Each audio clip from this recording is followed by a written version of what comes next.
હું પંડ્યા આરતી આપ જોઈ રહ્યા છો સ્પાર્ક ટુડે ન્યૂઝ। આજે વિશ્વ સંગ્રહાલય દિવસની ઉજવણી મ્યુઝિયમ સાથે સંકળાયેલા સમુદાય કરી રહ્યા છે। 1977માં ઇન્ટરનેશનલ કોમ્યુનિટી ઓફ મ્યુઝિયમ દ્વારા ઇન્ટરનેશનલ મ્યુઝિયમ ડેની ઉજવણી શરૂઆત થઈ હતી।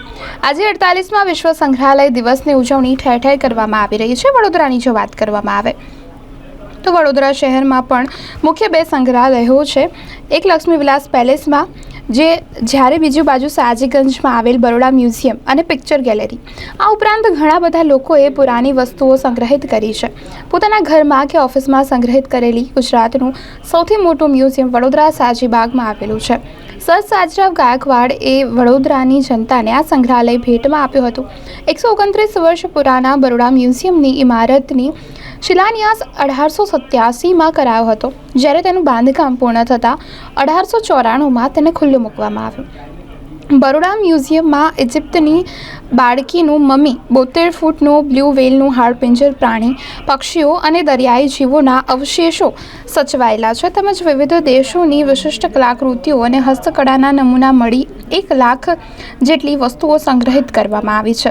બરોડા મ્યુઝિયમ આધુનિક સુવિધાઓથી સજ્જ બન્યું છે। અહીં સંગ્રહિત વસ્તુઓની માહિતી ઓડિયો વિઝ્યુઅલ સાથે QR કોડના માધ્યમ થકી મ્યુઝિયમ નિહાળવા આવતા મુલાકાતીઓને આપવામાં આવે છે। સપ્તાહમાં 3 દિવસ શુક્રવાર, શનિવાર અને રવિવાર બરોડા મ્યુઝિયમની મુલાકાતે આવતા મુલાકાતીઓ દોડતી સાંજે મ્યુઝિયમ ખાતે લેઝર શોનો પણ શરૂ કરવામાં આવ્યો છે।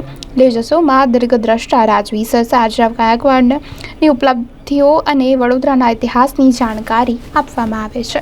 નમસ્તે, હું ચંદ્રશેખર પાટીલ। મારું મ્યુઝિયોલોજીમાં સ્પેશિયલાઇઝેશન છે અને આર્ટ કન્ઝર્વેશન કરું છું, સાથે સાથે મ્યુઝિયમ ડિઝાઇન કરું છું। એમાં મારું જે શિક્ષણ થયું મ્યુઝિયોલોજીનું એ મને ઘણું બધું ઉપયોગી થયું અને વડોદરાની અંદર હું રહું છું તો અને ઇન્ડિયા લેવલ પર કામ કરું છું।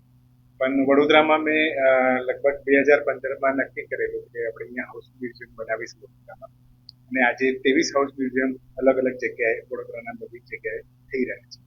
અને વડોદરા પીપલ હેરિટેજ ફેસ્ટિવલ આપણે 18 નવેમ્બરથી 24 નવેમ્બર આપણે ઉજવણી કરીએ છીએ વડોદરાનો જન્મદિવસ। એ દિવસ દરમિયાન એ બધા લોકો માટે ઓપન હોય છે, સાથે સાથે અમુક સમય માટે પણ એ ઓપન હોય છે। તો આ બનાવવાનો ઉદ્દેશ્ય હતો કે મ્યુઝિયોલોજી કરવાથી તમે મોટા મ્યુઝિયમ તો બનાવી શકો છો, પણ સાથે સાથે નાના મ્યુઝિયમ બનાવીને લોકોમાં અવેરનેસ લાવી શકો અને કલા, સંસ્કૃતિ અને આપણે જે આપણો હેરિટેજ છે, સાંસ્કૃતિક વારસો છે, અને લોકોને પણ આપણે પ્રમોટ કરી શકીએ।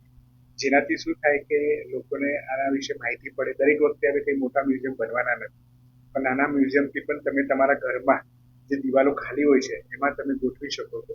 અને વર્લ્ડ મ્યુઝિયમ ડે હોવાથી આ એક બહુ સારું પ્લેટફોર્મ છે અને ઉજવણી છે કે જેમાં આપણે આ પણ એક પ્રવૃત્તિ વડોદરામાં થઈ રહી છે।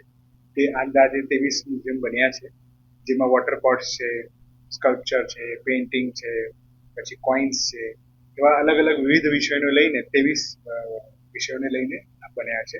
તમે ઓનલાઈન ઇન્ટરનેટ થ્રુ આ બધા એક્ઝિબિશન નિહાળી શકો છો। સાથે સાથે તમે આ બધી જગ્યાએ ફોન કરીને જઈ શકો છો, બધાના એડ્રેસીસ ને બધું ઇન્ટરનેટમાં આપેલું છે।